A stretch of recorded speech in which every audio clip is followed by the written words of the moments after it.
122వ కీర్తన 6వ వాక్యమును చదువుకుందాం. 122వ కీర్తన 6వ వాక్యము. యెరూషలేము యొక్క క్షేమము కొరకు ప్రార్థన చేయుడి. యెరూషలేమా, నిన్ను ప్రేమించే వారు వర్ధిల్లుదురు. దేవునికి స్తోత్రములు. యెరూషలేము యొక్క క్షేమము కొరకు ప్రార్థన చేయుడి. యెరూషలేమా, నిన్ను ప్రేమించే వారందరూ వర్ధిల్లుదురు. గుర్తింపబడి ఒక గుంపు జనాన్నో లేకుంటే ఒక వ్యక్తిని లేకుంటే ఒక కులమో ఒక మతానికి చెప్పబడలేదు. యెరూషలేమును ప్రేమించు వారందరూ వర్ధిల్లుదురు. దేవుని నామమునకు మహిమ కలుగును గాక. యెరూషలేమును ప్రేమించినట్లయితే మనం వర్ధిల్లుదము అని ధ్యానిస్తూ వస్తున్నాం. యెరూషలేమును ప్రేమించడానికి యెరూషలేములో ఉన్నటువంటి అనుభవాల గురించి మనం తెలుసుకున్నప్పుడు మాత్రమే యెరూషలేమును యెరూషలేము యొక్క అనుభవాలను మనం ప్రేమించగలము. మన జీవితంలో ఆత్మీయ జీవితంలో వర్ధిల్లి సౌఖ్యముగా మనము జీవించగలము. దేవుని నామమునకు మహిమ కలుగును గాక. గడిచిన వారం నుండి యెరూషలేము యొక్క పలు అనుభవాల గురించి మనం ధ్యానిస్తూ వస్తున్నాం. దేవునికి స్తోత్రములు. అవన్నీ రిపీట్ చేస్తే పోయిన వారం మనం ఆఫ్ చేసినటువంటి సబ్జెక్టును మరలా మనం కంటిన్యూ చేద్దాం. దేవుని నామమునకు మహిమ కలుగును గాక. యెరూషలేము యొక్క పలు అనుభవంలో ఒక అనుభవం ఏంటంటే యెరూషలేము సాక్ష్యపు జీవితాన్ని బయలుపరుస్తూ ఉన్నది. అపొస్తలుల కార్యములు 23వ అధ్యాయము 11వ వాక్యమును మరొకసారి చదువుకుందాం. అపొస్తలుల కార్యములు 23వ అధ్యాయము 11వ వాక్యము. ఆ రాత్రి ప్రభు అతని యొద్ద నిలుచుండి, ధైర్యముగా ఉండుము, యెరూషలేములో నన్ను గూర్చి నీవేలాగు సాక్ష్యం ఇచ్చితివో అలాగున రోమలో కూడా సాక్ష్యం ఇవ్వవలసినదని చెప్పాను. దేవునికి స్తోత్రములు. చివరిగా మనం ధ్యానించినటువంటి అంశం ఏంటంటే యెరూషలేము అనటానికి అర్థం సాక్ష్యపు జీవితము లేక ఒక సాక్షి కలిగిన జీవితాన్ని బయలుపరుస్తూ ఉన్నది. దేవునికి స్తోత్రములు. సాక్ష్యమును మనం పొందుకోవాలి. సాక్ష్యపు జీవితాన్ని మనం ప్రేమించాలి. యెరూషలేమును ప్రేమించేవారు వర్ధిల్లుదురు. దానికి అర్థం ఏంటంటే సాక్ష్యపు జీవితం చేయటానికి ప్రేమ కలిగిన వారు, సాక్ష్యము జీవితం చేయటానికి వాంచగలవారు ఆత్మీయ జీవితంలో దైవిక అనుభవంలో అన్నిదినము వారు వర్ధిల్లుతూ ఉంటారు. దేవుని నామమునకు మహిమ కలుగును గాక. మరి ఈ లోకంలో ఉన్నంత వరకు మన సాక్ష్యమును పొందుకోవాలి. పరలోకములలో దేవుడు ఉన్నప్పుడే, పరలోకమందున దేవుని ద్వారా ఈ భూమి మీద ఉన్నప్పుడే అనేక మంది భక్తులు దేవుని చేత సాక్ష్యమును పొందుకొని ఉన్నారు. వారు మనకు ముందు మాదిరిగా ఉన్నారు. దేవునికి స్తోత్రములు. దేవుడు ఆకాశం ముందున్నాడు, దేవుడు పరలోకమందున్నాడు. వ్యక్తులు భూమి మీద, మనం మనుషులు భూమి మీద ఉన్నాం కనుక ఈ భూమి మీద ఉన్నప్పుడే మనం దేవుని యొద్ద నుంచి ఒక సాక్ష్యమును పొందుకోవాలి. అంత మాత్రమే కాదు, మనుషుల యొద్ద నుంచి ఒక సాక్ష్యమును పొందుకోవాలి. అంత మాత్రమే కాదు, కుటుంబస్తుల దగ్గర నుంచి మనకు ఒక సాక్ష్యం రావాలి. అంత మాత్రమే కాదు, లోకస్తుల అన్ని జనుల దగ్గర నుంచి మనకు ఒక సాక్ష్యం ఉండాలి. యెరూషలేము అనుభవం ఏంటంటే సాక్ష్యము జీవితము. దేవునికి స్తోత్రం. ఈ అనుభవములు ఎవరైతే ఈ భూమి మీద పొంది అనుభవంగా మార్చుకుంటారో, ఎవరైతే యెరూషలేము యొక్క అనుభవములు ఈ జీవితంలో పొంది వాటిని అనుభవంగా మార్చుకుంటారో వారు మాత్రమే నిత్య నూతన యెరూషలేముగా మార్చబడగలరు. దేవునికి స్తోత్రములు. ఒక ఉద్యోగం రావాలంటే ఆ ఉద్యోగానికి సంబంధించినటువంటి సబ్జెక్టు, ఆ ఉద్యోగానికి సంబంధించిన సిలబస్ ముందు నుంచే ప్రిపేర్ అయ్యి మార్క్స్ పొంది పర్సంటేజ్ పొంది ఒక స్థానం, ఒక క్వాలిఫై అయిన తర్వాతనే ఒక ఉద్యోగం వచ్చింది. దేవుని నామమునకు స్తోత్రం. అటువలే మనం క్వాలిఫై అవ్వాలి, మన అర్హత సాధించాలి. ఎలా సాధించగలమంటే యెరూషలేము ఉన్నదంటే, ఒక ఉద్యోగం అని యెరూషలేము అని ఒక స్థానం ఉందంటే దాని యొక్క అనుభవములు ఎలా పొందుకోవాలని మనం ఇప్పుడు ధ్యానిస్తూ వస్తున్నాం. ఆ అర్హతలు పొందడానికే యెరూషలేము యొక్క గుణగణాలను, యెరూషలేము యొక్క క్యారెక్టర్స్ని, యెరూషలేము యొక్క అనుభవాలను మనం ధ్యానిస్తూ వస్తున్నాం. దేవునికి స్తోత్రం. ఇవి మన జీవితంలో అనుభవంగా మార్చుకున్నప్పుడు, అనుదిన జీవితంలో మనం వ్యక్తపరిచినప్పుడు, అనుదిన జీవితంలో మన అనుభవంగా మార్చుకున్నప్పుడు మనం చివరికి నిత్య నూతన యెరూషలేముగా మనం మార్చబడుతాం అన్నట్లో ఎటువంటి సందేహం లేదు.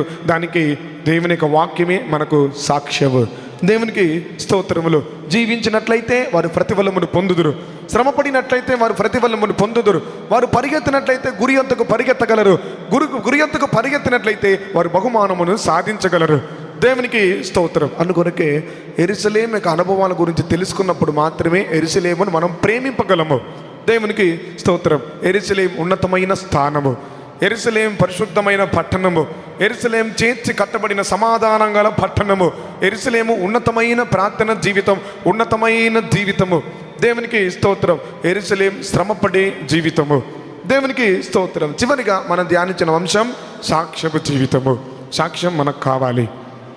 ఈ లోకంలో సాక్ష్యం పొందినప్పుడు, లోక మనుషుల ద్వారా సాక్ష్యం పొందినప్పుడు, సంఘస్థుల ద్వారా మనకు ఒక సాక్ష్యం సంపాదించుకున్నప్పుడు పరలోకమందున దేవుడు మనల్ని అంగీకరిస్తాడు.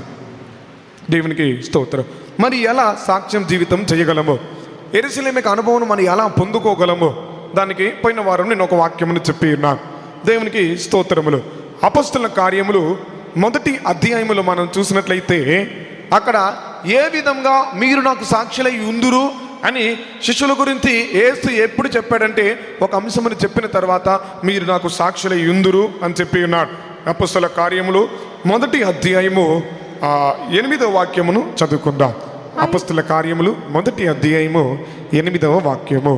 అయినను పరిశుద్ధాత్మ మీ మీదికి వచ్చినప్పుడు మీరు శక్తి నొందెదరు కనుక మీరు యెరూషలేములోను యూదయ సమరయ దేశంలో ఎందంతటను బూదిగంతముల వరకును నాకు సాక్షులైందురని వారితో చెప్పాను. దేవునికి స్తోత్రం. బూదిగంతముల వరకు మీరు నాకు సాక్షులై ఉందురు అని వారితో చెప్పాను. అలాగన వారు పరిశుద్ధాత్మని వరముని పొందుకున్నారు, పరిశుద్ధాత్మని అభిషేకాన్ని పొందుకొని ఉన్నారు, పరిశుద్ధాత్మని బలాన్ని పొందుకొని యూదయ సమరయ యెరూషలేములోను బూదిగంతముల వరకు ఎక్కడెక్కడో సేవ చేయడానికి వెళ్ళి అక్కడెల్లా దేవుని కొరకు హతసాక్షిగాను మంచి సాక్షులుగాను వారు జీవించి తమ ప్రాణములు త్యాగం చేసి నేటి వరకు వారి జీవితం మనతో మాట్లాడుతూ ఉన్నది. దేవుని నామమునకు మహిమ కలుగును గాక. కనుక ఈ 4 స్థలాలు మన యొక్క జీవితంలో దేన్ని బయలుపరుస్తూ ఉన్నవి? యెరూషలేము, యూదయ, సమరయ, బూదిగంతములు. యెరూషలేము అనటానికి అర్థం ఇది దేవుని యొక్క సంఘాన్ని బయలుపరుస్తూ ఉన్నది. దేవునికి స్తోత్రం. యూదయ అనటానికి అర్థం ఇది నీ యొక్క సొంత ఇల్లును బయలుపరుస్తూ ఉన్నది. సమరయ అనగా అన్య జనులను బయలుపరుస్తూ ఉన్నది. బూదిగంతముల వరకు అనటానికి అర్థం ఏంటంటే నీవు ఏ స్థలానికి వెళ్ళినా, ఎంత దూరం వెళ్ళినా అక్కడ సాక్ష్యమును బయలుపరుస్తూ ఉన్నది. దేవునికి స్తోత్రం. ఈ 4 స్థలాల్లో ఒక వ్యక్తి దేవుని చేత అంగీకరింపబడాలి అనుకునేవాడు, యెరూషలేముగా నూతన యెరూషలేముగా మార్చబడాలి అని అనుకునేవారు ఈ 4 స్థలాల్లో సాక్ష్యమును కాపాడుకోవాలి. దేవునికి స్తోత్రం. సంఘములో ఒక సాక్ష్యం ఉండాలి. సంఘంలో ఒక గుడ్ విల్వర్, ఒక మంచి విశ్వాసి, ఒక మంచి పర్సన్ ఒక సాక్ష్యమును పొందుకోవాలి. దేవునికి స్తోత్రం. ఇంటిలో మంచి సాక్ష్యమును పొందుకోవాలి. కుటుంబస్తుల ద్వారా ఇంటి వారి ద్వారా రక్త సంబంధాల ద్వారా నీకు ఒక సాక్ష్యం ఉండాలి. మూడవది బయటికి వెళ్ళినట్లయితే అన్ని జనుల మధ్యలో మనం ఉంటున్నాం, అన్ని జనుల మధ్యలో మనం ఉద్యోగం చేస్తున్నాం, అన్ని జనుల మధ్యలో మనం పనులు చేస్తున్నాం, అన్ని జనుల మధ్యలో మనం చదువుకుంటున్నాం. వీటి మధ్యలో కూడా అన్ని జనుల మధ్యలో కూడా ఒక సాక్ష్యాన్ని మనం సంపాదించాలి. దేవునికి స్తోత్రం. 4వదిగా మనం పలు ప్రయాణాలు చేస్తాం, పలు దూరానికి వెళ్తాం. ఎక్కడికి వెళ్ళినా కూడా సాక్ష్యమును సంపాదించుకోవాలి. లేనట్లయితే, సాక్ష్యము మన జీవితంలో లేనట్లయితే, ఈ భూమి మీద మన సాక్ష్యముని 4 స్థలాల్లో సంపాదించుకోనట్లయితే దేవుని వాక్య ఆధారంగా చెప్పవచ్చు, నిత్య నూతన యెరూషలేముగా మనం మార్చబడలేము. దేవుని నామమునకు మహిమ కలుగును గాక. మరి ఎలా సాధ్యం? సాక్ష్యం జీవితం ఎలా చేయగలము? సాక్ష్యం జీవితాన్ని ఎలా కాపాడుకోగలము? ఇతరుల మధ్యలో, ఇంట్లో, కుటుంబంలో, సంఘంలో, సమాజంలో, బయట ఎలా ఒక సాక్ష్యం జీవితాన్ని కాపాడుకోగలమంటే, కాపాడుకోలేనటువంటి వారికి కాపాడుకుంటానికి, జీవించలేని వారికి జీవించటానికి, నిలబడలేని వారికి నిలబడటానికి ఒక మనుషునికి మించినటువంటి ఒక శక్తి ఉంది. ఆ శక్తి ఏం శక్తి? పరిశుద్ధాత్మ శక్తి. హల్లెలూయా. మనకు అసాధ్యమైంది సాధ్యం చేసేది దేవుని యొక్క శక్తి. ఇంకొక అర్థంలో చెప్పాలంటే అది పరిశుద్ధాత్మిక శక్తి. దేవుని నామమునకు స్తోత్రములు. నేను చెయ్యలేను, నా వల్ల కాదు, నాకు వీలు కావట్లేదు, నేను ఉండలేకపోతున్నానంటే దానికి అర్థం ఏంటంటే నీవు ఏదో ఒక బలహీనత యొక్క ఆత్మచేత తాకబడి ఉన్నావు. ఏదో ఒక బలహీన ఆత్మచేత నువ్వు పీడిపబడుతున్నా కనుక ఉండలేకపోతున్నా, జీవించలేకపోతున్నా, సాక్ష్యమును బయలుపరచలేకపోతున్నాను అని మనం అనుకుంటున్నాం. దేవుని నామమునకు స్తోత్రములు. మోసే చేతులు పైకెత్తినప్పుడు ఇశ్రాయేలులు జయించి ఉన్నారు. మోసే చేతులు బరివెక్కినప్పుడు దింపినప్పుడు అమాలేకీయులు జయించి ఉన్నారు. ఎందుకు మనం బరివెక్కుతుందంటే చేతులు బలహీనమైనప్పుడు ఆటోమేటిక్గా మనం దింపుతున్నాం. అందరి చేతులు అయితే స్తోత్రించడంటే స్తోత్రం చేస్తారు. 2 స్తోత్రం, 3, 4, 5 స్తోత్రం, తర్వాత ఆటోమేటిక్ ఇంత వచ్చింది, తర్వాత ఈ లెవెల్ చివరికి కింద గోలబడిపోతాం. కారణం ఏంటంటే చేతుల్లోకి బలహీనత. అదే విధముగా దైవికములో ఆత్మీయ జీవితం నిలబడలేకపోతున్నాం, జీవించలేకపోతున్నాం. కుటుంబంలో, ఇంట్లో, సంఘంలో యేసును బయలుపరచలేనటువంటి ఒక వీలు కాని ఒక జీవితం మనం చేస్తున్నామంటే దానికి గల కారణం ఏంటంటే ఒక బలహీనత, ఒక వీక్నెస్. దేవునికి స్తోత్రం. అందుకొరకే ప్రభు చెప్తున్నాడు పౌలుతో, నీ బలహీనత యందు నా శక్తి పరిపూర్ణమగును అంటున్నాడు. దేవుని నామమునకు స్తోత్రం. చెయ్యలేని ఒక జీవితమును జయింపజేయటానికి, నీ బలహీనత యందు జీవించలేని నిన్ను జీవింపజేయటానికి, ఉండలేనటువంటి నిన్ను ఉండచేయటానికి దేవుడు ఉండలేని వారికి, జీవించలేని బలహీనులకు దేవుడు తన పరిపూర్ణమైన శక్తిని బయలుపరుస్తూ వారిని జీవింపజేస్తూ ఉన్నాడు. దేవునికి స్తోత్రం. అందుకొరకే యేసయ్య చెప్పాడు, మీరు యెరూషలేమును వదిలిపెట్టకూడదు. పైనుండి శక్తి మీ మీదకి వచ్చేంత వరకు, పైనుండి బలం మీ మీదకి వచ్చేంత వరకు, పరిశుద్ధాత్మ మీ మీదకి దిగేంత వరకు యెరూషలేమును విడిచి వెళ్ళకూడదు. దీనికి అర్థాన్ని నేను కనిపెట్టుకుంటాను చెప్పాను, మళ్ళీ చెప్పి టైం వేస్ట్ చేయను. దేవునికి స్తోత్రములు. యెరూషలేమును విడిచి వెళ్ళకూడదు అంటే ఒక వ్యక్తి పరిశుద్ధాత్మ అభిషేకం సరిగ్గా పొందుకోవాలంటే, ఒక వ్యక్తి మీదకి పరిశుద్ధాత్మ అభిషేకం సరిగ్గా దిగాలంటే, ఆ పరిశుద్ధాత్మతో నిలిచి ఉండి అతడు ఒక సాక్ష్యం జీవితం చేయాలి అంటే సరిగ్గా యెరూషలేమును విడిచి వెళ్ళకూడదు. ప్రభు నామమునకు స్తోత్రం. యెహోవాకు కనిపెట్టేవారు నూతనమైన బలమును పొందెదరు. దేవునికి స్తోత్రం. ఆత్మను పొందటం కాదు, ఆత్మలో ఎదగాలి, ఆత్మలో బలపడాలి, ఆత్మలో ఎదిగి ఎదిగి ఎదిగి చివరికి ఏం చేయాలి? అదే ఆత్మలో ఎగిరిపోవాలి. దేవుని నామమునకు మహిమ కలుగును గాక. అందుకొరకే యేసుక్రీస్తు వారు చెప్పారు, నేను వెళ్ళుట మీకు ప్రయోజనకరము, నేను వెళ్ళనట్లయితే ఆదరణకర్త మీ యొద్దకు రాడు అని చెప్పి ఉన్నాడు. దేవునికి స్తోత్రం. అందుకొరకే యేసుక్రీస్తు ఎత్తబట్టానికి మునుపు శిష్యులతో చెప్పి ఆయన వెళ్ళాడు. వెళ్ళే ముందు చెప్పాడు, ఆదరణకర్త మీ యొద్దకు వచ్చును. ఆయన పాపమును గురించి, నీతిని గురించి, న్యాయ తీర్పుని గురించి మిమ్మల్ని గద్దించి, మిమ్మల్ని గ్రహింపచేసి మీకు ఒప్పుకోలు చేయించును గనక మీరు యెరూషలేమును విడిచి వెళ్ళకూడదు. పరిశుద్ధాత్మ అభిషేకం పొందుకునేంత వరకు, పరిశుద్ధాత్మ బలం మన మీదకి వచ్చేంత వరకు మనం ఎప్పుడూ దేవుని ఆత్మ నష్టం చేసుకోకూడదు, దేవ సన్నిధిని విడిచి మనం వెళ్ళకూడదు. దేవుని నామమునకు స్తోత్రములు. కనుక ఈ పరిశుద్ధాత్మ అభిషేకం ద్వారా, దేవుని యొక్క శక్తి ద్వారా ఈ 4 స్థలాల్లో మనము సాక్ష్యపు జీవితాన్ని కాపాడుకొని యెరూషలేము యొక్క అనుభవాన్ని మనం కాపాడుకోగలము. దేవునికి స్తోత్రం. ఇది వాక్యాన్ని ఉపదేశానుసారంగా మనం ధ్యానించినట్లయితే, పాత నిబంధన కాలంలో బలి చెల్లించడానికి, బలులు అర్పించడానికి దహన బలిని అర్పించేవాళ్ళు. ఎక్కడంటే బలిపీఠం మీద. దేవునికి స్తోత్రం. మీరు అందరూ డొక్కు విశ్వాసులు కనుక, పాత విశ్వాసులు కనుక మీకు ఉపదేశం అంతా బాగా తెలుసు. కానీ సమయ సందర్భం వచ్చిన కనుక మరొకసారి చెప్తున్నా. దేవునికి స్తోత్రం. పాత కాలంలో, పాత నిబంధన కాలంలో బలులు అర్పించేవారు, అక్షరాంశమైన పశువులను వధించేవారు. కానీ ఈ కాలంలో స్తోత్ర బలులు దేవుడు అంగీకరిస్తున్నాడు. దేవునికి స్తోత్రములు. ఇప్పుడు దేవుణ్ణి శాంతిపరచడానికి, దేవుణ్ణి శాంతింపజేయడానికి, దేవుడు వారి జీవితాన్ని అంగీకరించడానికి, దేవుని యొక్క కోపం వారి నుంచి తొలగింపబడటానికి వారి పశువులు తీసుకొచ్చి వధించి వాటిని బలిపీఠం మీద పెట్టేవాళ్ళు. దేవునికి స్తోత్రం. ఇప్పుడు బలిపీఠం మీద అగ్ని నిత్యము మండవలెను ఒక ప్రమాణం ఉంది. ప్రభుకు స్తోత్రం. ఈ యొక్క అగ్ని ఎప్పుడు మండుతూనే ఉండాలి.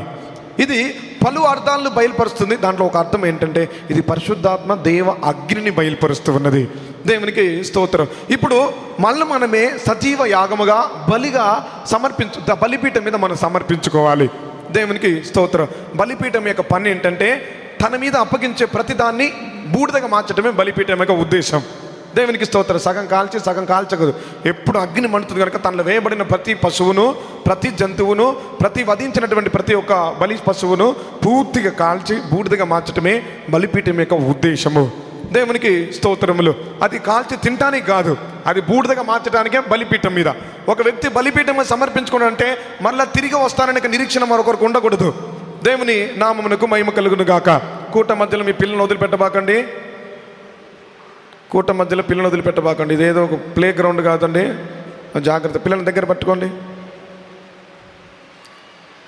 టీచర్లు ఏం చేస్తున్నారంట మరి?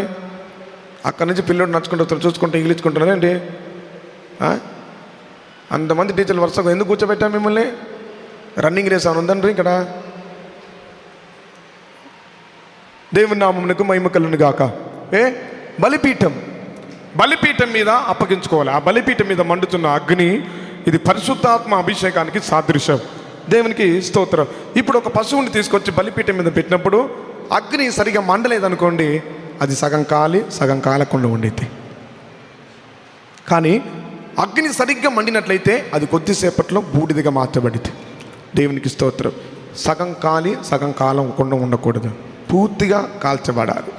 దానికి అర్థం ఏంటంటే, ఎంతగా పరిశుద్ధాత్మ అగ్నికి మనం సమర్పించుకుంటామో, ఎంతగా పరిశుద్ధాత్మ అగ్ని చేత మనం నింపబడతామో, ఎంతగా పరిశుద్ధాత్మలో మనం నింపబడతామో, అంతగా ఆ పరిశుద్ధాత్మ అగ్ని మనలో ఉన్నటువంటి మాంస శరీర స్వభావాలన్నీ పూర్తిగా దహింపి వేస్తుంది.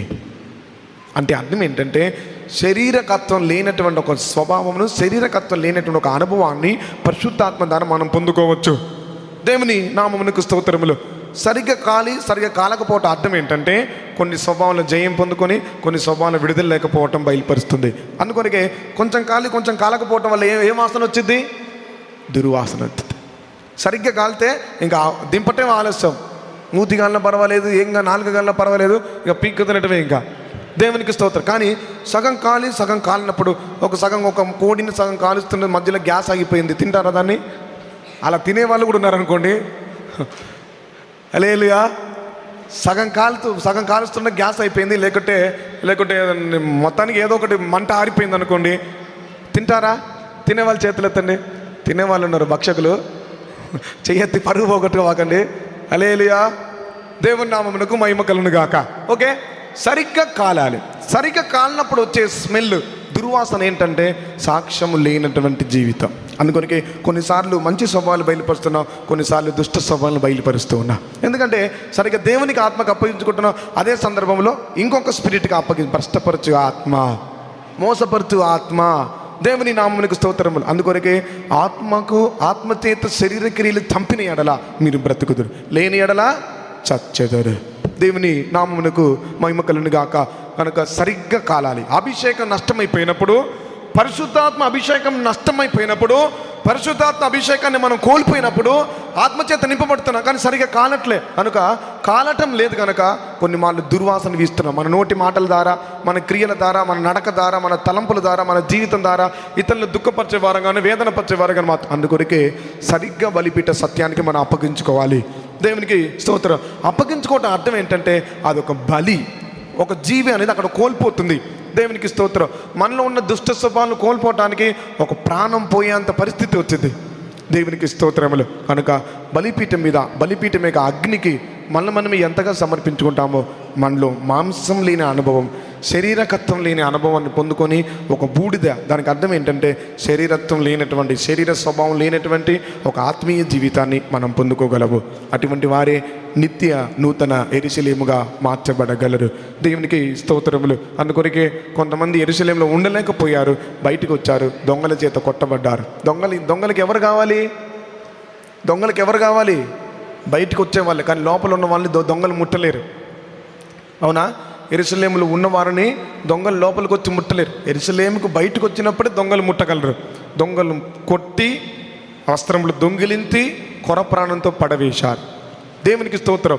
అదే వ్యక్తి యెరూషలేములో ఉన్నంత వరకు వాడిని ఏం చేయలేకపోయారు. కానీ ఎప్పుడైతే అతడు దిగజారిపోయాడో, పరిశుద్ధాత్మను విడిచిపెట్టి బయటకు వచ్చాడో, అగ్ని చేత దగింపబడటానికి అప్పగించుకోవడానికి మనసు లేక బయటకు వచ్చాడో, పరిశుద్ధాత్మ చేత నింపబడి దైవికమైన స్వభావాలు బయలుపరచడానికి వీలు కానందు వల్ల, ఇష్టం లేనందు వల్ల బయటకు వచ్చాడో దొంగల చేత చిక్కబడ్డాడు. కనుక దేవుడిచ్చిన సత్య ఉపదేశాన్ని ప్రేమించి యెరూషలేమును ప్రేమించేవారు వర్ధిల్లుతారు.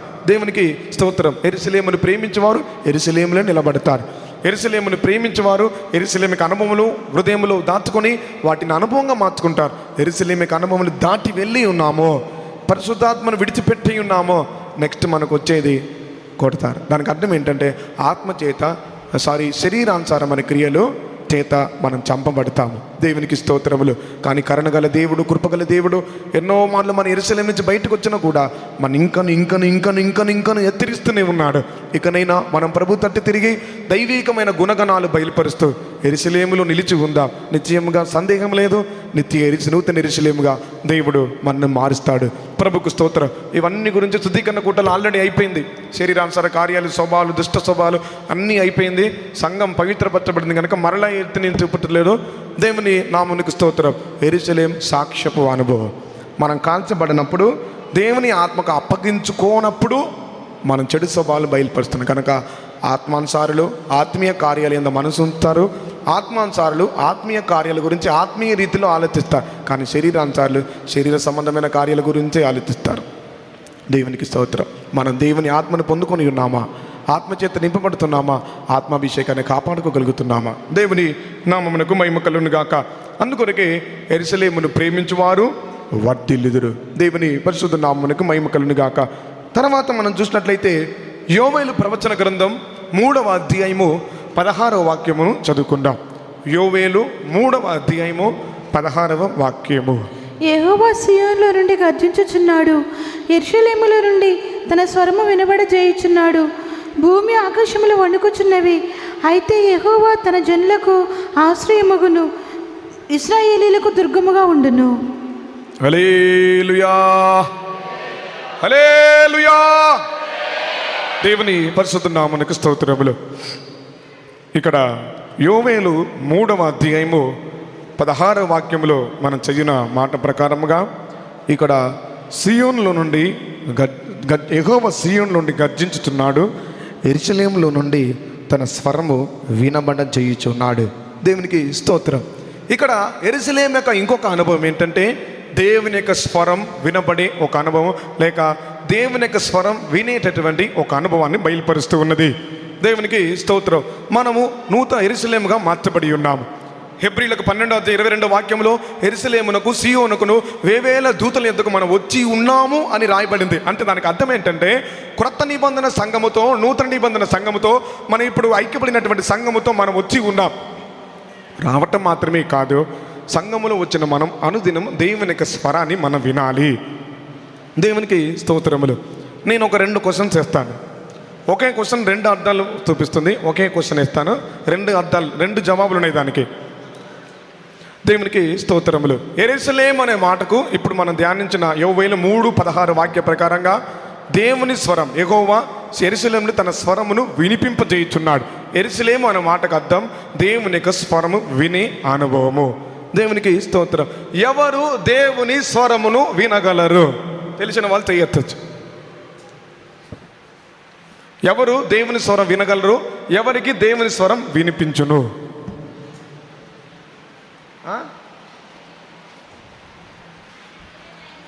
నా గొర్రెలు నా స్వరం వినడు. ఇదే క్వశ్చన్ ఇంకొక అర్థం ఉంది, ఇంకొక జవాబు ఉంది. ఎవరు దేవుని స్వరం వినగలరు? ఎవరికి దేవుని స్వరం వినిపించింది? ఎవరు? హల్లెలూయా చెప్పరేంటి? దేవునికి స్తోత్రం. మొట్టమొదటిగా దేవుని స్వరం వినేది ఎవరంటే నా గొర్రెలు నా స్వరం వినును. రెండవది ప్రకటన గ్రంథంలో 7 సంఘాలకు ప్రభు ఆత్మదేవుడు సెలవిస్తున్నాడు, చెవి గలవాడు వినుగాక. సంఘములకు ఆత్మ సెలవిచ్చుచున్న మాట చెవి గలవాడు వినుగాక. చెవులు ఉండాలని తనలే చెప్పండి. వెరీ గుడ్, హల్లెలూయా.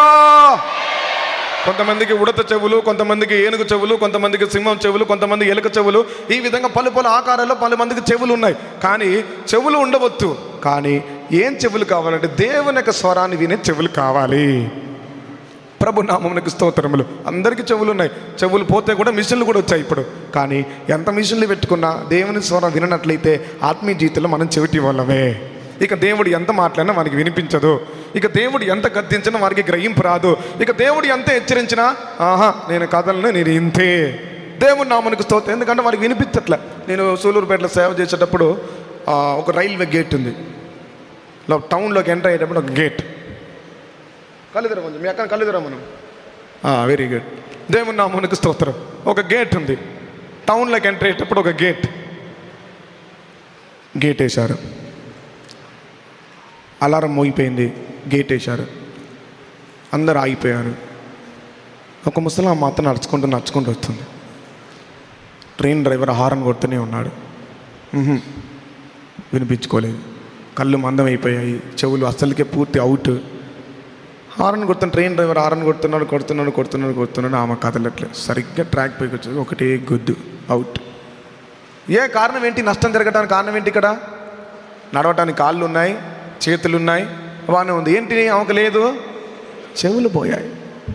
ప్రభు నామమునకు స్తోత్రం. అదే రీతిలో దైవికమైన అనుభవంలో దేవునిలో మనకు దేవుని స్వరం వినేటటువంటి చెవులు లేనట్లయితే ఖచ్చితంగా మనం పడిపోవాల్సి వస్తుంది. ప్రభు నామమునకు స్తోత్రం. ఎవరు దేవుని స్వరాన్ని వినగలరు? నా గొర్రెలు నా స్వరం వినును. ప్రభు నామమునకు స్తోత్రం. దేవుని స్వరం మనం వినలేని పక్షంలో మనం దేవుని గొర్రెలుగా లేము అని అర్థం. యెహోవా నా కాపరి, నాకు లేమి కలగదు. దేవునికి స్తోత్రం. నీవు దేవుని గొర్రెగా ఉంటే నీవు అనుదిన దేవుని యొక్క స్వరాన్ని వింటావు. నీవు దేవుని యొక్క గొర్రెగా ఉంటే అనుదినం దేవుని యొక్క మార్గంలో మనం నడిపింపబడతా. దేవునికి స్తోత్రం. 23వ కీర్తనలో దావీదు ఒక గొర్రెగాను దేవుడు ఒక కాపరిగాను తాను ఒక కీర్తన పాడుతూ ఉన్నాడు. దేవునికి స్తోత్రం. నేను ఒక దేవుని యొక్క గొర్రెను, నేను దేవుడు మేపేటటువంటి గొర్రెను, ఆయన నాకు మంచి కాపరి, దేవునికి స్తోత్రం. యెహోవా నా కాపరి, నాకు లేమీ కలగదు. ఆయన పత్తిగల చోట్ల నన్ను పరండు చేసి శాంతిగల జలముల యొద్ద నడిపించును అని ఈ విధంగా దావీదు ఒక కీర్తన పాడుతున్నాడు. దేవునికి స్తోత్రం. అంటే ఇక్కడ గొర్రె అనటానికి అర్థం ఏంటంటే కాపరి శబ్దానికి వినే అనుభవం గొర్రె యొక్క స్వభావము. దేవునికి స్తోత్రం. ఎవరైతే దేవుని స్వరం వింటారో ప్రభు అంటున్నాడు, నా గొర్రెలు నా స్వరం వినును. తర్వాత చెప్తున్నాడు, నేను వాటిని ఎరుగుదును. మన దేవుని యొక్క స్వరం వినలేని పక్షంలో, మన దేవుని యొక్క స్వరం వినలేనటువంటి అనుభవం మనలో ఉంటే దేవుడు అంటాడు చివరికి, మీరెవరో నాకు తెలియదు అని అంటాడు.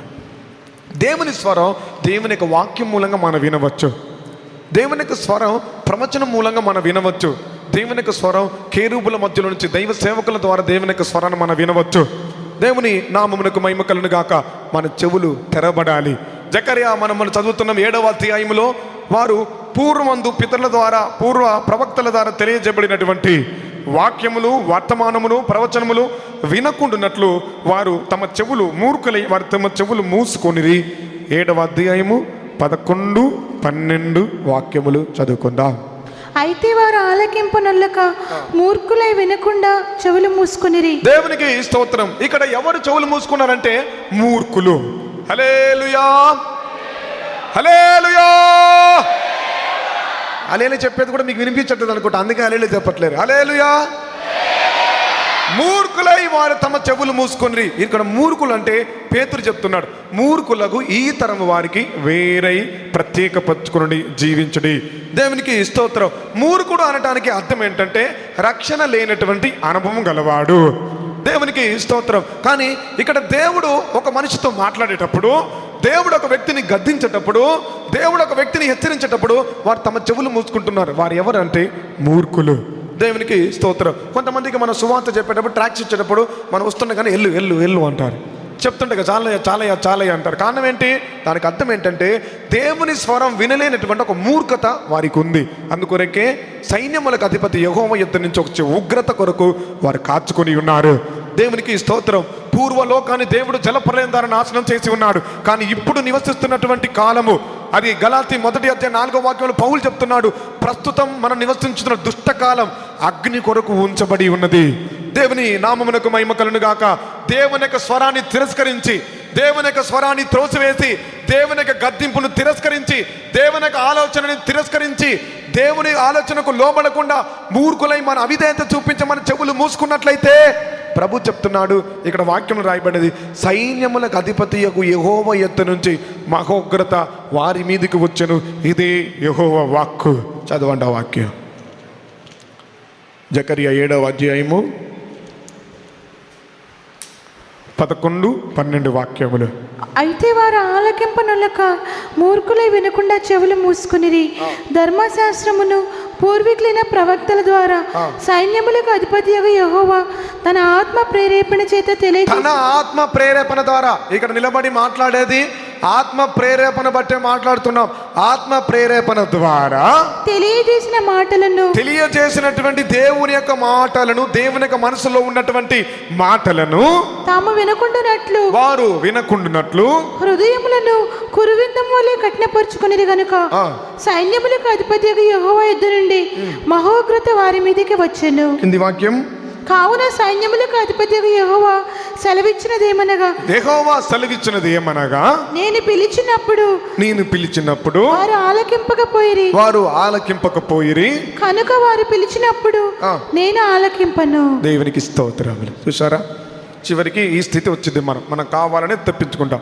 కనుక అనుదినం దేవుడు వాక్యం ద్వారా మాట్లాడతాడు. అనుదినం దేవుడు తన స్వరం ద్వారా మాట్లాడతాడు. దేవునికి స్తోత్రం. కొంతమంది ఏంటంటే దేవుడు స్వరం ద్వారా మాట్లాడాలి, దేవుడు డైరెక్ట్గా నాతో మాట్లాడాలి. దేవుడు చెప్పాడు మోషేకి, నన్ను ముఖం చూడాలంటున్నావు, కానీ నేను ఒకటి చెప్తున్నా, నా ముఖంను చూసేవాడు ఏ నన్ను బతకలేడు. అయితే సరే ప్రభా, నీ వెనుక భాష నీ మహిమను కనపడతాను చెప్పాడు. దేవుని నామమునకు మహిమ కలుగునుగా. కొంతమంది ఏంటంటే దేవుని స్వరం డైరెక్ట్గా వినాలి, అప్పుడు నేను అప్పగించుకుంటా. దేవుని స్వరం నేను డైరెక్ట్గా వినాలి, దేవుడు నాతో ప్రత్యక్షంగా మాట్లాడాలి. మనం తగ్గించుకోవాలి. ఆకాశమును భూమిని సృష్టించిన దేవుడు మాయా నాతో మాట్లాడటానికి నా యోగ్యత ఉంది. ఏమి యోగ్యత ఉంది ప్రభా? బాబు అబ్రహ్మన్ లేపు, బాబు సార్ లేపు. Very good. దేవుని నామమునకు స్తోత్రములు. హల్లెలూయా. దేవాది దేవుడు సర్వ సృష్టికర్త నాతో మాట్లాడటానికి నాకు ఏం యోగ్యత ఉంది? అందుకొరకే శతాధిపతి అంటున్నాడు. ఏమంటున్నాడు? నేను 100 మందికి ఒక అధిపతిని, క్యాప్టెన్ని. ఒకడు రమ్మంటే వస్తాడు, పొమ్మంటే పోతాడు. కానీ ఒకటి చెప్తున్నాను, అయ్యా మీరు నా ఇంటికి రావడానికి నేను పాత్రనే కాదు, నీవు ఇక్కడి నుంచి ఒక్క మాట సెలవు. దానికి అర్థం ఏంటంటే అతడు యేసుని పిలిస్తే వస్తాడు, కానీ యేసుని పిలవటానికి నాకు యోగ్యత లేదు. యేసు మా ఇంట్లో అడుగు పెట్టడానికి నాకు యోగ్యత లేదు. ఆయన ఇంతగా మాట్లాడటం నాకు యోగ్యత లేదు. ఒక్క మాట ప్రభా, 10 మాటలు వద్దు, ఒక్క మాట సెలవు ప్రభా. ఆ ఒక్క మాట కొరకు నేను కాచుకొని ఉన్నాను. అన్న కొరికి దావీదు అంటున్నాడు, నీ మాటల కొరకు నేను ఆశ పెట్టుకొని ఉన్నాను అంటున్నాడు. దేవునికి స్తోత్రం. ఎప్పుడు దేవుడు మాట్లాడతాడా?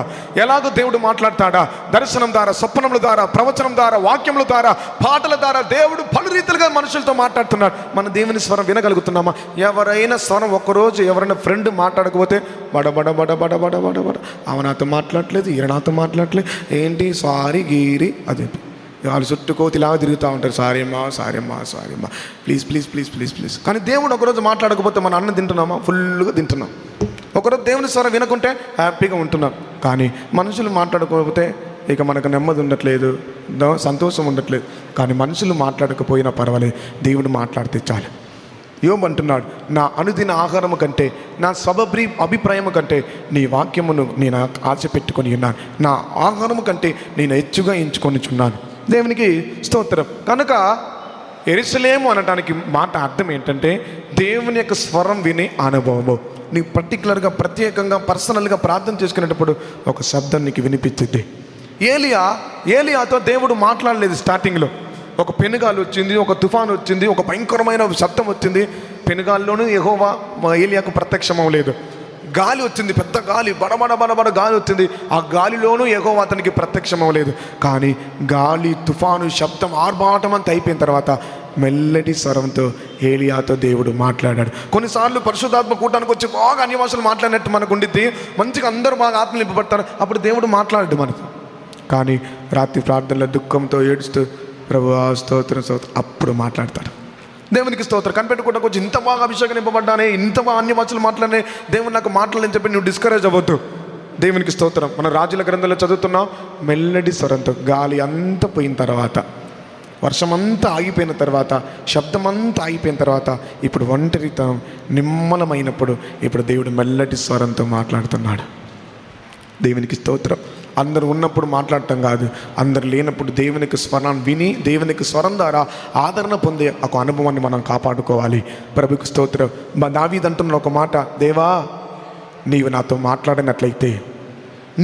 మాట్లాడినట్లయితే నా ప్రాణము మౌన స్థితిలో దిగిన వారి వలె ఉంటుంది అంటున్నాడు. దానికి అర్థం ఏంటంటే ఒకరోజు దేవుని యొక్క మాట మనం వినకపోతే, ఒకరోజు దేవుని యొక్క స్వరం మనకి వినకపోతే నా ప్రాణం ఇక మౌన స్థితి. దానికి అర్థం ఏంటంటే ఇక నేను పాతాళంలోనికి దిగిన వాని వల్లే ఉంటాను, సమాధిలోనికి దిగిన వాని వల్లే ఉంటాను. కనుక నీవు నాతో మాట్లాడము. ప్రభు నామమునకు స్తోత్రములు. కనుక దేవుడు మాట్లాడాలి. పాత నిబంధన కాలంలో దావీదు ఏ యుద్ధానికి వెళ్ళినా ఆగుతాడు, ఫస్ట్ మోకరిస్తాడు. దేవా యుద్ధానికి ఎవరు వెళ్ళాలి?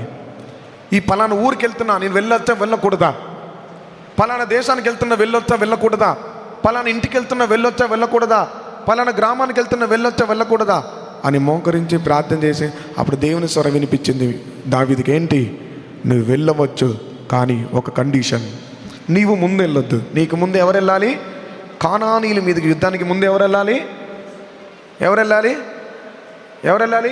యూదా ముందు వెళ్ళాలి. వెంటనే ఒక పరిష్కారం వచ్చేసి, అంటే అప్పట్లో దేవుడు ఎలా మాట్లాడాడు చూడండి. అప్పుడున్న దేవుడు ఇప్పుడున్నాడు. వాళ్ళు మనుషులే, మనం మనుషులే. అప్పుడున్న దేవుడు నిన్న నిన్నంత మార్పుని దేవుడు. దేవుడు మనతో మాట్లాడలేకపోతున్నాడు? ఎందుకు దేవుని స్వరం మనం వినలేకపోతున్నాము? దేవునికి స్తోత్రము. దేవుని ఒక కాపరిగా మనం ఉపయోగించుకోకపోవటం, దేవుని ఒక కాపరిగా మనం ప్రయోజనపరచుకోకపోవటం, కాపరైన దేవుని వెంబడించకుండా మన ఇష్టమైన త్రోవలు నడుచుకుంటున్నాం కనుక అక్కడ దేవుని యొక్క స్వరం మనకు వినిపించటం లేదు. ప్రభు నామునికి స్తోత్రం. 100 గొర్రెలు ఉన్నాయి. 100 గొర్రెల్లో ఒక గొర్రె తప్పిపోయింది. ఇప్పుడు తప్పిపోయిన గొర్రె తన ఇష్టానుసారంగా వెళ్ళటానికి ప్రయత్నించింది. ఎందుకంటే ఎప్పుడు పెట్టిన ఆహారం పెడుతున్నాడు, ఎక్కడికి తీసుకెళ్ళినా అక్కడికి తీసుకెళ్తున్నాడు.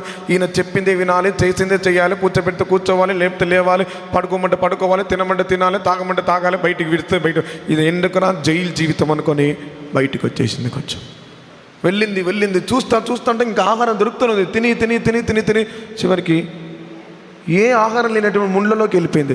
అదొక విచిత్రంగా అనిపించింది. ముళ్ళు కూడా ఒక ఆహారమా అనుకుంది. కానీ అదేంటి, సోమరి వాని కంచె, సోమరి తనం. దేవునికి స్తోత్రం. ఆ ముళ్ళలోకి వెళ్ళింది, ఇది ఒక ఆహారమే అనుకుంది. మోషే అద్భుతాన్ని చూశాడు. ఎక్కడ చూశాడు? ముళ్ళ పొదలో. ఆయనకు ఒక ముళ్ళ పొద ఆశ్చర్యంగా ఉంది. ఈ గొర్రె కూడా, తప్పిపోయిన గొర్రె కూడా ముళ్ళు ఆశ్చర్యంగా ఉంది. ముళ్ళు అంటే అర్థం ఏంటి? ఐహిక విచారము, ధన మోసము. చూసేసరికి అమ్మ ఇంత డబ్బా, ఇంతనా అని చెప్పి వెళ్ళిపోయింది ఆ గొర్రె. అక్కడ పోయింది, ముళ్ళు గుచ్చుకుంది, ముళ్ళల్లో పడిపోయింది. ఇప్పుడు దేవుని స్వరం అక్కడ వినిపించట్లే.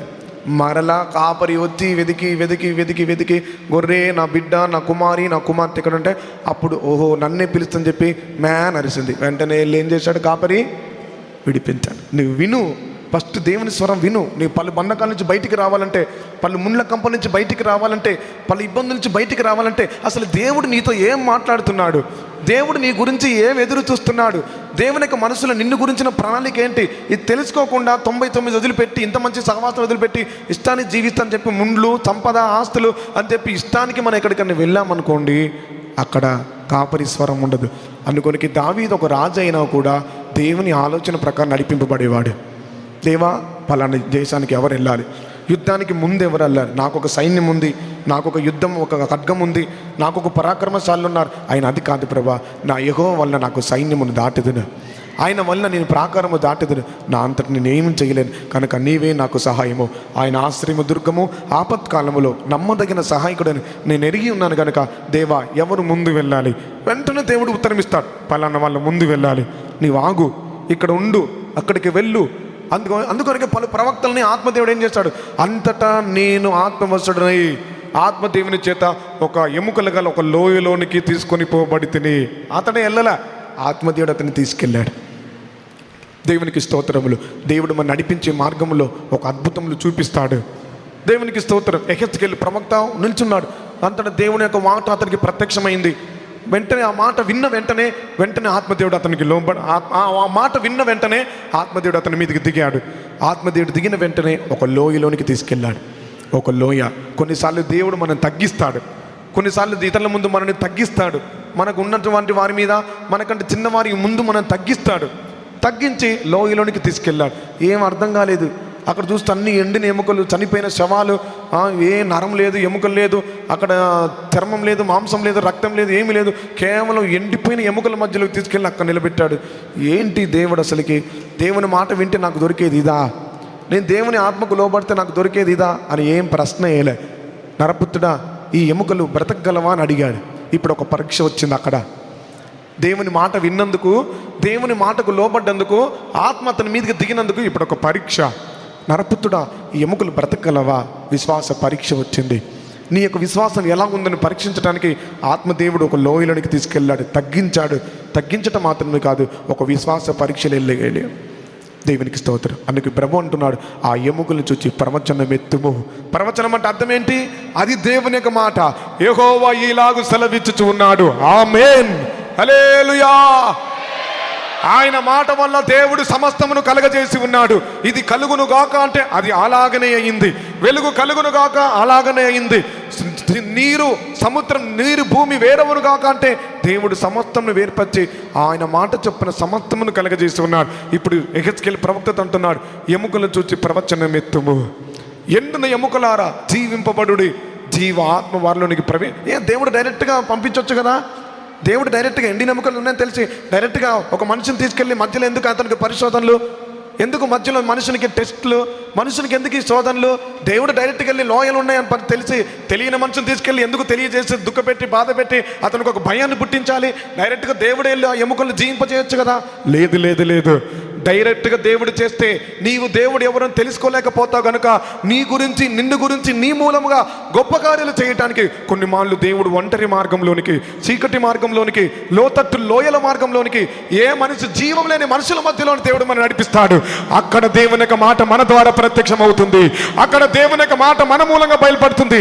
అక్కడ ఎండిన ఎముకలైనా సరే, జీవం లేని ఎముకలైనా సరే, నరం లేని ఎముకలైనా సరే, చర్మం లేని ఎముకలైనా సరే, మాంసం, రక్తం లేని ఎముకలైనా సరే, నీవు దేవుని మాట ఆలకిస్తే చాలు. ఒకడు నా మాట విన్నట్లయితే నా యందు విశ్వాసం ఉంచి నా మాట విన్నట్లయితే వాడు చనిపోయినను బ్రతుకుతును. ఎందుకంటే దేవుని యొక్క వాక్యము, దేవుని యొక్క మాట బలము గలది, అది సజీవము గలది, అది రెండంచెలు గల వాడి గల ఖడ్గం, అది బండను బద్దలు చేయు సుత్తి వంటిది, అది అగ్ని వంటిది. కనుక దేవుని యొక్క స్వరం అనుదినం అనుదినం మనం వినాలి. దేవుని పరిశుద్ధ నామమునకు స్తోత్రములు. ఒక కాలం రాబోతుంది, ఒక సమయం రాబోతుంది, యెహోవా మాట దొరకనటువంటి కాలము, దేవుని యొక్క స్వరం వినలేనటువంటి ఒక కరువు కాలం రాబోతుంది. కనుక దేవజనమా, ఇప్పుడే దేవుని యొక్క స్వరాన్ని విని, నా ప్రజలు, నా గొర్రెలు నా స్వరం వినున్నట్లుగా నీవు దేవుని యొక్క గొర్రెగా ఇన్ని రోజులు లేకుండా, ఇష్టానుసారంగా దేవ చిత్తం లేకుండా, దేవుని ఆలోచన లేకుండా, మూర్ఖులేని చెవులు మూసుకొని దేవుడు నీతో ఎంత మాట్లాడినా కూడా నీవు అప్పగించుకోకుండా నీ ఇష్టానుసారంగా జీవించినందువలన ఉగ్రత నీ కొరకు కాచుకొని ఉన్నది. తప్పింపబడటానికి ఇకనైనా ఆయన మాటకు లోబడి జీవించు. ఇకనైనా దేవుని యొక్క స్వరానికి నీ చెవి యొగ్గు ఆలకించు. నీ కొరకు దేవుడు ప్రాణం పెట్టి ఉన్నాడు. నా గొర్రెలు నా స్వరం వినును, నేను వాటిని ఎరుగుదును. గొర్రె కొరకు, తన గొర్రెల కొరకు తన కాపరి ప్రాణమును పెట్టి ఉన్నాడు. నీ కొరకు, నా కొరకు యేసు కల్వారిలో ప్రాణం పెట్టి ఉన్నాడు. కనుక మనం దేవుని స్వరాన్ని వినగలుగుతున్నామా?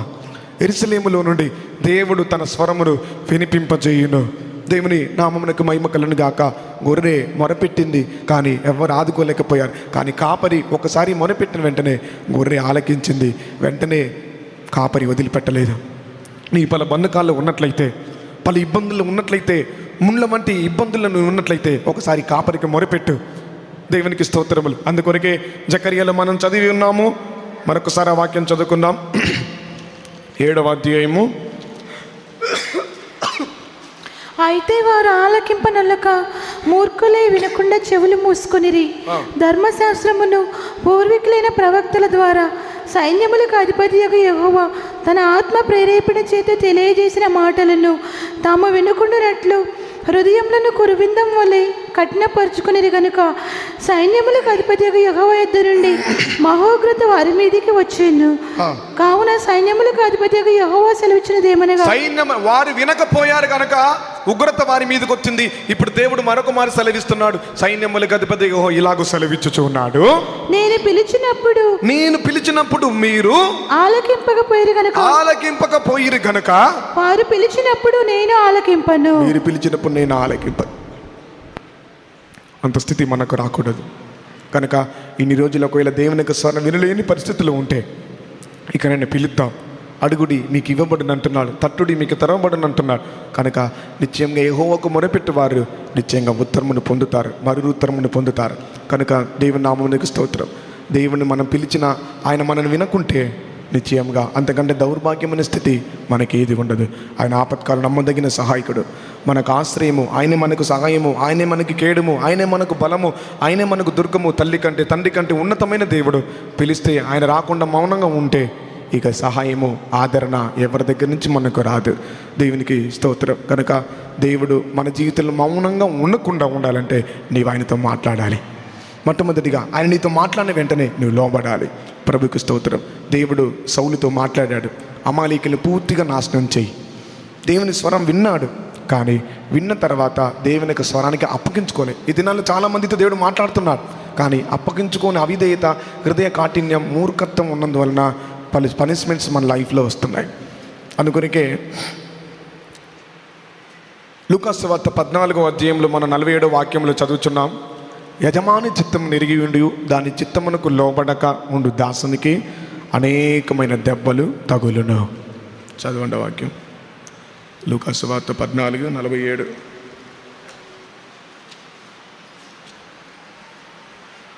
12వ అధ్యాయము 47వ వాక్యం. 12:47. తన యజమాని చిత్తమెరిగి సిద్ధపడక. దేవుడు మాట్లాడుతున్నాడు. దేవుడు నా గురించే మాట్లాడుతున్నాడు. దేవుడు నన్నే గద్దిస్తున్నాడు, దేవుడు నన్నే హెచ్చరిస్తున్నాడని యజమాని చిత్తం తెలుసు, కానీ చిత్తమును తెలిసి సిద్ధపడక అతని చిత్తం చొప్పున జరిగింపక, అతని చిత్తము దేవుడు మాట్లాడిన మాట ప్రకారంగా జరిగింపని ఉండు దాసునికి, జరిగింపకుండా మనసును హృదయాన్ని కఠినపరచుకొని ఉండు దాసునికి అనేకమైన దెబ్బలు తగులును. హల్లెలూయా. నాకు ఒక బ్రదర్ తెలుసు. బ్రదర్ అంటే ఆయన సేవకు రాలేదు. నేను చిన్న చోటకి ఉన్నప్పుడు ఆయన యవనస్తుడు. ఆయన పేరు పట్టాభి. దేవుడు బాగా మాట్లాడతాడు, మంచి పిలుపు ఉంది, మంచి దేవుడు దేవుని స్వరం వింటాడు. కానీ దేవుని స్వరానికి అప్పగించుకోలేదు. దేవుడు చూశాడు ఒక వ్యాధి పెట్టేశాడు. మంచిగా మాట్లాడుతాడు, ఠామాను పడిపోతాడు. ఇప్పటికీ మ్యారేజ్ అవ్వలేదు, శరీరంలో మంచి ఆరోగ్యం లేదు. ఒక చిన్న వయసులోనే ఒక మంచి యవనస్తుడు ఉన్నప్పుడు ముసలి వాళ్ళలాగా తయారైపోయాడు. కనుక దేవునికి కావాల్సింది దేవునికి చేయాల్సిందే, దేవునికి చెందాల్సింది దేవునికి తెలిపోవాల్సిందే. యోనా దేవుని చిత్తం చేయాల్సిన వాడు, దేవుని చిత్తాన్ని ఎరిగి దేవుని మార్గం నడుచుకోవాల్సిన వాడు, నినేవేకి వెళ్ళాల్సిన వాడు దర్శించుకు వెళ్ళే పని లేదు. నీ మార్గం, నీ గురించి దేవుని చిత్తం ఏంటి, నీ గురించిన దేవుని యొక్క మనసులో ఉద్దేశం ఏంటి, నీ యజమాని చిత్తం తెలుసు. నా గురించిన ప్రణాళిక ఇలాగుంది, దేవుడు నా జీవితంలో ఇలాగ ఎక్స్పెక్ట్ చేస్తున్నాడు, దేవుడు నా జీవితంలో ఇలా ఎదురు చూస్తున్నాడు నీకు తెలుసు కూడా మూర్ఖులై మనసును హృదయమును చెవులను కఠినపరుచుకుంటున్నందువలన అనేకమైన దెబ్బలు తగులుతున్నాయి. ఈ దెబ్బలకైనా మనం తిరుగుదాం. దేవుడు దెబ్బలు తీసేది, గద్దించేది నువ్వు చనిపోవటానికి కాదు, నీవు నశించిపోవటానికి కాదు. తండ్రి తనకిష్టడైన కుమారుని గద్దిస్తున్నాడు. నీవు దేవుడికి కావాలి. ఆయన ప్రేమ నీ ఎడల ఎలా బయలుపరచాలంటే మాట్లాడినా, అద్భుతాలు చేసిన, ఆశ్చర్యకారులు చేసిన నువ్వు దేవుని ప్రేమను అర్థం చేసుకోలేకపోతున్నావు. ఇక నిన్ను కొట్టి, నిన్ను గద్దించి, నిన్ను నలగొట్టి తన వైపు తీసుకోవాలనుకుంటున్నావు. అందుకొరకే పలు రోగాలు పెట్టి, పలు కష్టాలు పెట్టి, పలు ఇబ్బందులు పెట్టి మనుషుని దేవుడు తన వైపు ఆకర్షించుకుంటున్నాడు. ఇబ్బందులు వచ్చినప్పుడు దేవుడు కఠినస్తుడు, ఇబ్బందులు అనుమతింపబడినప్పుడు దేవుడు మనసు లేదు, ఇబ్బందులు కష్టాలు వచ్చినప్పుడు దేవుడు అసలు దేవుడే కాడని అనుకోవడం కాదు. ఇబ్బందులు వచ్చినప్పుడు, కష్టములు వచ్చినప్పుడు నేను శ్రమ నొందుట నాకు మేలాయనని దావీదు అంటున్నాడు. దేవునికి స్తోత్రములు. కనుక శ్రమలు, ఇబ్బందులు, కష్టాలు దేవుడు అనుమతించేది గద్దించి, శిక్షించి తన వైపు ఆకర్షించుకొని నీవు మరలా నినేవేకి వెళ్ళి కొన్ని వేల జనులకు నీవు ఆశీర్వదకరంగా ఉండటానికే దేవుడు నీతో మాట్లాడుతున్నాడు. యోనా తప్ప దేవుడు ఇంకొక దాని ఏమైనా చేయలేడా? చేస్తాడు. కానీ నిన్ను దేవుడు ప్రత్యేకంగా ఏర్పరచుకొని ఉన్నాడు, నిన్ను పేరు పెట్టి పిలిచి ఉన్నాడు. నీవు దేవునికి కావాలి. ఒక గుంపు యెరూషలేముకు, మరొక గుంపు దేవుడు సియోను కొరకు ప్రత్యేకపరుస్తున్నాడు. నీ పిలిపేంటో నీకు తెలుసు, నీ గురించిన దేవుని ఉద్దేశం ఏంటో నీకు తెలుసు, నిన్ను గురించి దేవుడు ఏం ఎదురు చూస్తాడో నీకు తెలుసు. ఎదురు చూసిన ఎదురు చూపు మనసును దేవుని అర్థం చేసుకున్న తర్వాత కూడా లేదు, నేను ఇలాగనే ఉంటానని నీ మనసును, నీ చెవులు, హృదయాన్ని కఠినపరుచుకుంటే ఇక తర్వాత ఆపద వచ్చినప్పుడు నీవెంత పిలిచినా నేను వినను అంటున్నాడు. సామెతలు 1వ అధ్యాయం 23వ వాక్యం నుంచి ఇంటికి వెళ్ళి చదువుకోండి. దేవుని గద్దింపును, దేవుని యొక్క స్వరాన్ని ఆలకింపక, దేవుని యొక్క ఆత్మ ప్రేరేపణ ద్వారా అనుగ్రహింపబడిన ఆలోచనలు వినకుండా ఉన్న వారికి వచ్చే పనిష్మెంట్ గురించి సామెతలు 1వ అధ్యాయం 23వ వాక్యంలో మీరు ఇంటికి వెళ్ళి చదువుకోవచ్చు. దేవునికి స్తోత్రం. నేడు అరణ్యములో మీరు ఆయన శబ్దం వినిన దినమున మీ పితరులు హృదయమును కఠినపరుచుకొని నన్ను శోధింపి నన్ను విసిగించినట్టు వల్ల మీరు ఉండకుండానట్లు నేడు మీరు ఆయన శబ్దం విన్నట్లయితే మీరు ఆలకించుడి. దేవునికి స్తోత్రం. విశ్రాంతిలోనికి ప్రవేశింపలేదని ఎవరిని గురించి దేవుడు ప్రమాణం చేస్తాననగా అవిధేయులైన వారి గురించియే కదా అని రాయబడింది. దేవుని మాటకు అవిధేయత చూపించింది చాలు, దేవుని యొక్క స్వరానికి అవిధేయత చూపించింది చాలు. దేవుని పరిశుద్ధ నామమునకు మహిమ కలుగును గాక. ఏదో పలానా వాళ్ళ గురించి ఇలా మాట్లాడని చెప్పి నేనేదో ప్రిపేర్ అయ్యి రాలేదండి. ఇక్కడ దేవుడు బయలుపరుస్తున్నావు, దేవుని తీసుకొచ్చిన వాక్యాన్ని మాత్రమే మాట్లాడుతూ ఉన్నాడు. ఎవరు మాట్లాడినా, ఎలా మాట్లాడినా, దేవుడు మాట్లాడిన అంగీకరించి నీ లైఫ్ మారిపోయింది. ప్రభుకి స్తోత్రం. నా గురించే ప్రసంగం, నా గురించే మాట్లాడు. నాకు ఇంతమంది జనాల మధ్యలో నీ గురించి మాట్లాడితే ఎంత లక్కీ పర్సన్ నువ్వు, అవునా? ఎంత లక్కీ పర్సన్. 400-600 మందిలో నీ గురించి పర్టికులర్గా చెప్తున్నట్టు నీ వారి వెరీ లక్కీ పర్సన్ కదా. దేవుడు నిన్ను గురించి ప్రసంగం చేసేటప్పుడు నాకు నిన్ను గుర్తు చేసి నీ గురించి దేవుడు ఇలా మాట్లాడుతుంటే అది మంచిగా అంగీకరించవచ్చు కదా. కానీ నేను పర్టికులర్గా ప్రసంగం చేసే అలవాటు నాకు లేదు. వస్తే టచ్ అవుద్ది, వింటే విను. దేవుని నామునికి స్తోత్రములు. దేవుని యొక్క మాట దొరకని ఒక కాలం రాబోతుంది, యెహోవా మాట దొరకని ఒక కరువు కాలం రాబోతుంది. నేను యెరూషలేము దేవుని యొక్క స్వరం వినే ఒక అనుభవాన్ని మన జీవితంలో మనం కాపాడుకుందాం. అనుదినం నీ వ్యక్తిగతంగా సంఘంలో నీతో దేవుడు మాట్లాడుకుంటే వ్యక్తిగతంగా నువ్వు ప్రార్థన చేసుకో. మెల్లటి శబ్దంతో నీతో దేవుడు మాట్లాడతాడు, మెల్లటి స్వరంతో దేవుడు నీతో మాట్లాడతాడు. నీతో మాట్లాడిన మాట వ్యర్థమైపోదు. నిశ్చయంగా దేవుడు నీ పట్ల తన చిత్తాన్ని బయలుపరుస్తాడు. నిన్ను గురించిన దేవుని యొక్క ప్రణాళిక దేవుడు బయలుపరుస్తాడు. ప్రభు నామమునకు స్తోత్రములు. దేవుని యొక్క స్వరం వినిపించినప్పుడు శిష్యుల జీవితంలో ఏం జరిగిందంటే, యేసుక్రీస్తు మరణించిన తర్వాత శిష్యులందరూ మరలా పాత జీవితానికి వెళ్ళిపోయారు. ఇన్ని రోజులు యేసు మాట్లాడాడు, యేసు తినిపించాడు, తాగిపించాడు, యేసుతో పాటు ఎక్కడికి వెళ్ళినా తీసుకెళ్ళాడు. కానీ ఇప్పుడు యేసు సల్లవారి శిలువలో కొట్టబడి ఆయన చనిపోయాడు. ఇప్పుడు దేవుని స్వరం వినిపించట్లేదు.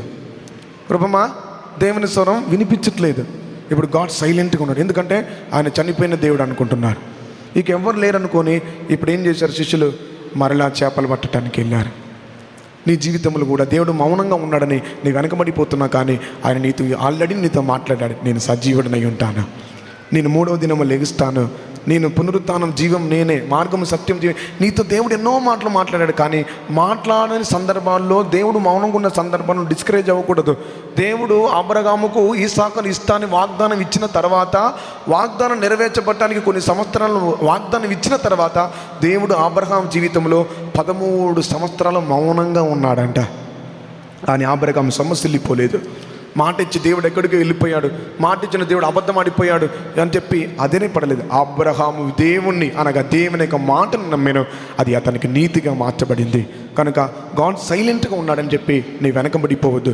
యేసు మరణించాడు, పాతి పెట్టబడ్డాడని శిష్యులందరూ చేపలు పట్టడానికి వెళ్ళారు. ఎక్కడికి వెళ్ళారు? సముద్రంకి వెళ్ళారు. సముద్రం లోకమును, జనమును బయలుపరుస్తుంది. లోకం తట్టి వెళ్ళిపోయారు, లోకంలో పడిపోవడానికి వెళ్ళిపోయారు. అన్ని జనులతో కలవడానికి వెళ్ళాడు. ఇక ఎన్ని రోజులు నేను కనిపెట్టాలి? నా పట్ల దేవుని చిత్తం బయలుపడట్లేదే, నాకు దేవుడు నాతో మాట్లాడట్లేదే. వాళ్ళతో మాట్లాడుతున్నారు, వీళ్ళతో మాట్లాడు, వాళ్ళ జీవితం అలా ఉన్న వాళ్ళు అభిషేకం పొందుతున్నారు, వీళ్ళ జీవితం ఇలా ఉన్న అన్ని భాషలతో మాట్లాడుతున్నారు, వీళ్ళ జీవితం ఇలా ఉన్న ప్రవచనం చెప్తున్నారు. నేను ఇన్నిట్లో అన్ని కరెక్ట్గా ఉండి అన్ని అన్ని కూటాలకు వస్తూ అన్నింటిలో నమ్మకం ఉంటూ నాకు అభిషేకం రావట్లేదని చెప్పి నీ వెనకడుగు వెయ్యకూడదు. ఇలాగ యేసు శిష్యులు ఏం చేశారంటే, యేసు పాతి పెట్టిన వెంటనే కూర్చొని వాళ్ళు భయపడి, కొంతమంది భయపడుతున్నారు, కొంతమంది పాత జీవితానికి వెళ్ళిపోయారు. ఇప్పుడు రాత్రంతా ప్రయాసపడుతున్నారు. రాత్రి ప్రయాసపడి ఉదయం అయ్యేసరికి ఒక్క చేప కూడా దొరకలేదు వాళ్ళకి. దేవుని నామమునకు స్తోత్రములు.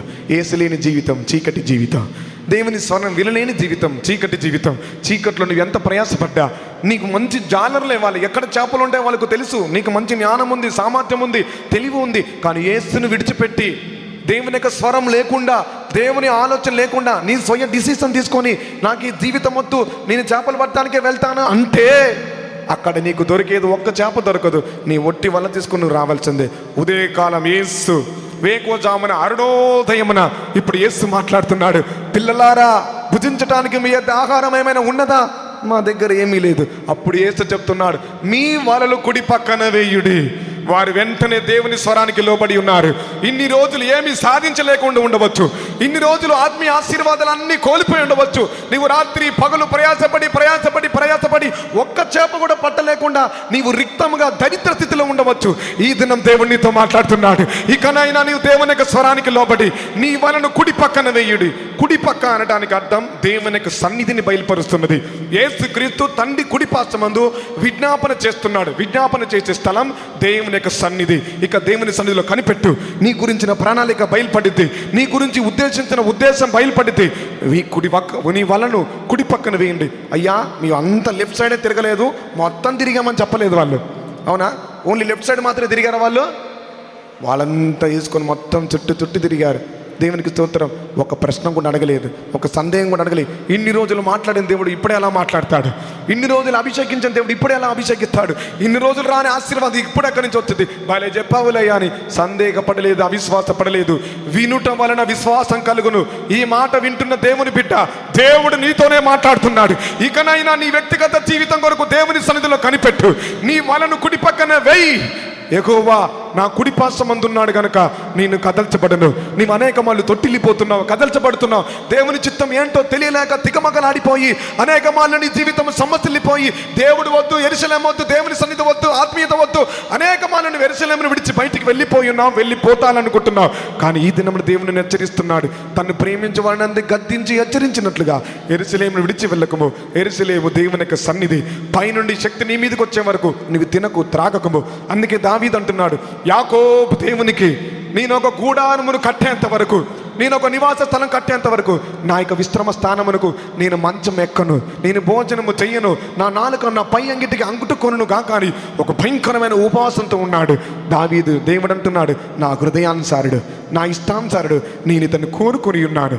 కనుక దేవుడు మనం కోరుకొని అభిషేకించి, దావీదును దేవుడు ఆనంద తైలంతో, అభిషేక తైలంతో, పరిశుద్ధ తైలంతో అభిషేకించినట్లుగా మనకు దేవునితో ఒక ప్రత్యేకమైన అభిషేకం రావాలి అంటే, దేవుడు మన ద్వారా రాజ్యములు జయించాలంటే, దేవుని యొక్క కార్యాలు మనము చేయాలి అంటే మన దేవుని స్వరం వినాలి. సింపుల్.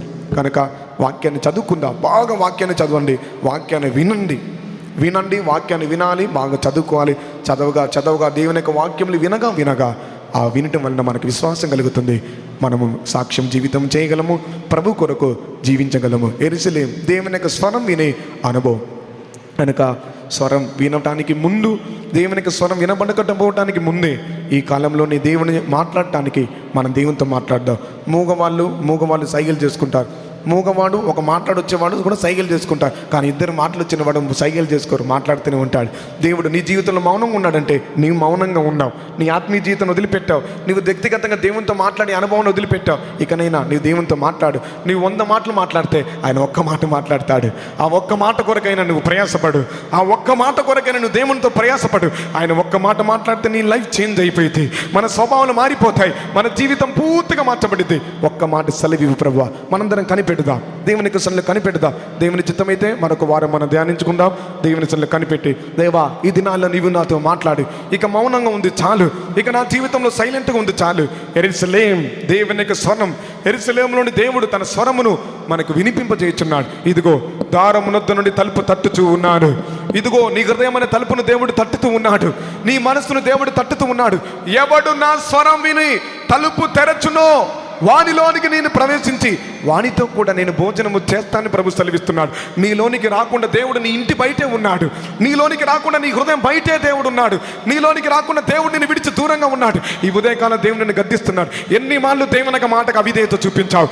ఎన్ని మాళ్ళు దేవునక స్వరం వినకుండా నీ చెవులు మూసుకొని నీ హృదయాన్ని కఠినపరుచుకొని అవిధేయత చూపించావు? దేవుని జనమ, నిన్ను ప్రేమించు వారినందరినీ గద్దించి శిక్షించుచున్నాను దేవుని యొక్క మాట ప్రకారంగా. ఇదిగో తారంతో తలుపు తట్టుతున్నాడు దేవుని యొక్క మాట ప్రకారంగా. దేవుని యొక్క స్వరం వినటానికి అప్పగించుకో. నా గొర్రెలు నా స్వరం వినుడు. మన కొరకు దేవుడు ప్రాణం పెట్టి ఉన్నాడు. మన కొరకు యేసు రక్తం చిందించున్నాడు. మనమే ఆయన గొర్రెలము, ఆయన మేపు గొర్రెలము. గాఢాంధకారపు లోయలో సంచరించుడు. ఏ కీడుకు భయపడవద్దు, ఏ దుష్ట శక్తులకు భయపడవద్దు. ఆయన దుడ్డు కర్ర, దండము, దేవుని యొక్క వాక్యము, దేవుని యొక్క శక్తి నిన్ను ఆదరిస్తూ ఉన్నది. నీవే కీడునకు భయపడక నీవు జీవితకాలమంతా, చిరకాలమంతా నీ యెహోవా మందిరములో నివాసం చేయబోతున్నావు. సదాకాలము నిత్య నూతన యెరూషలేములో మనం ఉండబోతున్నాం. దేవుడు ఆ నూతన యెరూషలేమునకు మహిమల రాజ్యానికి దేవుడు మనందరినీ సిద్ధపరచును గాక.